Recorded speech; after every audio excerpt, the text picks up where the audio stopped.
Hi and welcome back to another week of Sea and Sailing Jam. Firstly, I'd like to say thank you to all those that subscribed. I really appreciate it. And if you're new to the channel and you haven't subscribed, maybe you could think about it. I'd really appreciate it. And also thanks for all the comments. The comments were great. I really enjoyed them. And I'd particularly like to thank one person who commented about perhaps needing a microphone. I know. I have ordered a microphone and it hasn't arrived as yet, unfortunately. This is the problem with being on an island. Langkawi is an island off Malaysia, and so things get delivered to the mainland and then they have to get shipped over here to Langkawi. So it takes a little bit longer. So I might not have one for the next video or a couple of videos, I'm not sure, but it will be coming. So once again, thanks for the comment. I really appreciate it. I love the constructive comments like that, and please keep them coming. So welcome back to another week of getting this boat ready to leave the dock. So if you remember last week, we finished with me starting to clean it, and that has taken quite some time. Every locker, every hole, every area of the boat was just full of stuff. The guy I bought it from, he was a bit of a mechanic and he helped out other people, and it just seems like he had kept every second-hand part that he found. So I actually still got things that need to go, but it got to the point where the marina were asking me to stop filling up their rubbish containers because they were overflowing. But so we've got rid of a huge amount of stuff, and now I've got a little bit of space to work. So let's have a look at the results of the survey, which, as I said, it wasn't as bad as I thought it might be. There are still a lot of things that need doing. I mean, with surveys, they put down things that are urgent, necessary, required, that sort of thing. Most of the things are required, not urgent. There are a couple of urgent jobs, but they're very simple ones. So let's start off with the engine bay. Okay, so here we are in the engine bay.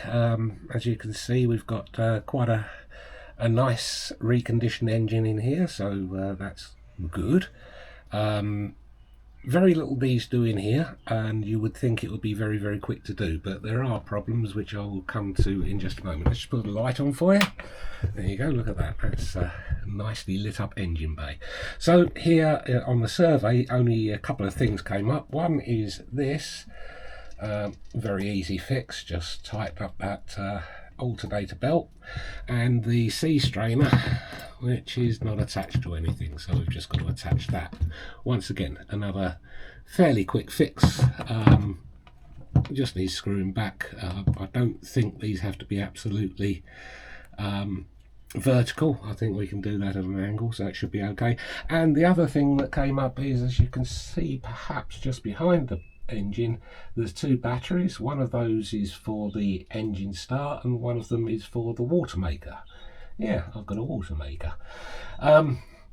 Doesn't actually work at the moment. It needs finishing off, but it's there. I'll just straighten you up a little bit. There. So yeah, easy fix. Just get some battery straps, strap it up, or so you would think.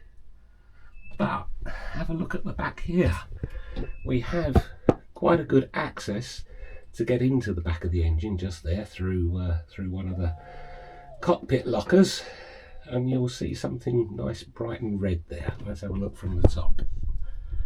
So here we are, the cockpit locker in question, and as you can see, we've got a lovely deep locker down there. I actually spent a whole day cleaning this out. It was full of old sails, diesel cans, water cans, all sorts of things. And most importantly, there is our diesel tank.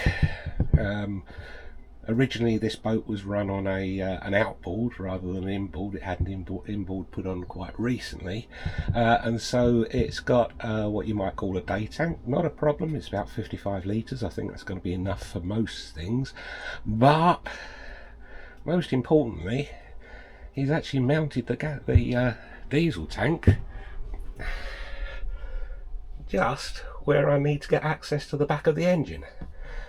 So what started out as a really easy job of just getting down there and strapping in the batteries has turned into completely remove the diesel tank and put it in a different place. Now I think that I can probably put it over this side of the locker.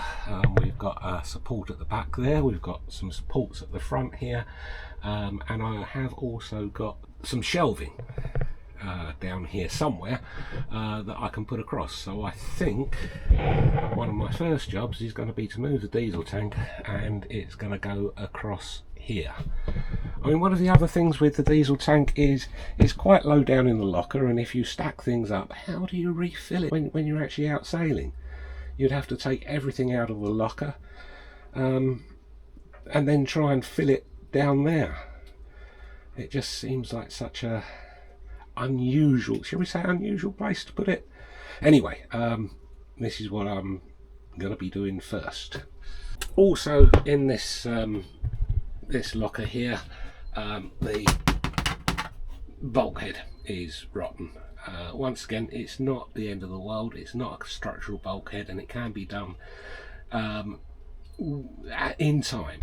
Another problem I'm finding being here in Langkawi is actually getting materials. There are very limited supplies. There's some very good chandleries. There's an excellent chandlery here, but they don't supply things like wood, and I'm in need of these things, and I can't find marine ply anywhere here. So my idea with the bulkhead is to ignore it for now. Not probably the best idea, but as I say, it's not structural, so it shouldn't be too much of a problem. Get myself to somewhere where I can actually find the supplies for it, and then I can do that bulkhead. After this, the idea is to go to Thailand, and I do have people that I know there that are suppliers of wood, and that's going to be a hell of a lot easier once I get there. So that's the plan with the bulkhead. Now the next thing came up is the rigging. I was concerned about the rigging, and I actually negotiated the price based on the fact that the whole boat needs re-rigging. So it is going to be done. This is the problem that I noticed mainly with the rigging. We come down into internal chain plates here, they're fine. This one not so much, but probably it's okay. But this is my big worry. We have what looks like a mild steel component on here, and it is rusting to hell. So I wasn't happy to go out with the boat like that, and he's agreed, and yeah, so that's all going to be replaced. There are actually chain plates down underneath the seats. I won't show you those, but they are in good condition, so that's not the end of the world. Now the rest of the rigging, the worst parts are on these sort of like, I don't know what you call them, some form of stanchion, I suppose, something like that. Anyway, yeah, there's a little bit of rust on there. I don't know how bad it is. I don't like the idea of it. The rigging itself, I mean, it's quite smooth. It's not, it doesn't look that bad at all. But I've spoken with the rigger, as I say, and we've agreed that it's probably best just to start again. It's not the most expensive boat to rig in the world because it's only a 32 foot. And so yeah, we're going to be hopefully having completely new rigging. Now we've talked about the standard standing rigging, and as I said, that's all to be replaced. Running rigging, once again, it's all to be replaced. We're not actually convinced that the person that sold me the boat has ever actually sailed it. We think they motored everywhere. We don't know how long it is since the running rigging was actually used, and it's not actually rigged properly. Things we have got is a self-tacking jib. Once again, don't think it's been used that extensively. I have decided I'm going to have the sail set up for it. Now the sailmaker was suggesting that in this area it's not the most windy of areas, obviously not, it's a tropical area, generally quite low winds, and probably a larger Genoa is going to be better for me than a jib on the self-tacker. The problem is the standing rigging. If we look from this side, obviously we've got a fair amount of space, but my worry, and also when I pointed it out, the sailmaker actually agreed with me that this bit here is a nasty point for the sails to get snagged on, especially if we've got a larger Genoa on it. And so I've decided on that basis it's probably better for now to go for the self-tacking jib. If I find that I'm underpowered and I can't really do much with it, then I mean there is a spinnaker on the boat. It's not in the best of conditions. The sailmaker's taken it away to inspect it, wash it, do what he can with it. So it's probably going to be a case of using the jib, and if the jib's not powerful enough, then it's going to be putting a spinnaker up, which I've never really done. So that could be an interesting episode. Now, welcome to the biggest challenge of all of this, well, it's not a refit, but of all this work that I'm going to do just to get it ready. Now, the southerlies have what I am choosing to call an anchor trough. I don't know what the actual name for it would be, but that's what I'm going to call it. And they are absolutely not designed to have a windlass put on them. And I want to put a windlass on mine. I actually have one downstairs in one of the lockers. This is a second-hand one, but apparently it works. Now, what makes this not suitable for a windlass, just let me move forward a little bit, excuse my feet, is the fact that a windlass should have the chain coming directly from the bow roller up there, and it should be, the chain should stay level or go uphill towards the windlass, so that you get a good wrap around of chain around the gypsy. And also the chain needs to run directly straight from that bow roller. So the problem is we've got this trough down here, which means that the windlass is going to be set quite a lot lower than the bow roller, which means that in some way I've got to try and build up this part so that it raises up the deck effectively, and makes it so that the windlass is going to be at the same height, or the gypsy is going to be at the same height as that bow roller over there. Now the other problem with this, well, it's not a problem, but something that's a little frustrating, is that the bow roller is right in the middle. One of the things that I'd never really thought about is when you look at a lot of boats, their bow rollers tend to be over here on the side, and I'm beginning to understand, or think I understand, that that's so that the chain runs straight into the gypsy at one side, which means that your windlass can be centrally placed. I mean, obviously we want it to be centrally placed because of balance on the boat, but I think we're going to have to sacrifice a little bit there because I can't move that bow roller. Anyway, most importantly is I'm planning to put a windlass on here. It's the biggest job that I'm going to be doing as part of this, and I would like some help. So if anybody has a boat like this, or has had a boat like this, or knows of any boats like this that have windlass in them, I'd love to know how they've put theirs on, because it's quite a confusing sort of conundrum, this one. So those are the major jobs we're going to have to do. There are a couple of minor, very small things. I mean, one of them is just up here. You can see we've got a sort of not very good cover. I'm keeping it because I need the cover, but it's a sort of plastic wood, and at some point it is going to have to be replaced. sooner rather than later, looking at how much of it is gone.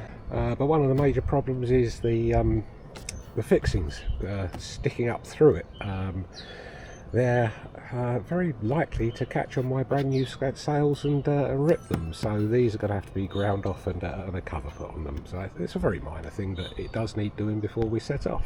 Now on the survey, apart from that, obviously they go through everything. There were some recommendations. One of them was about the internal decoration, if you like. The woodwork inside is not in very good condition, to say the least.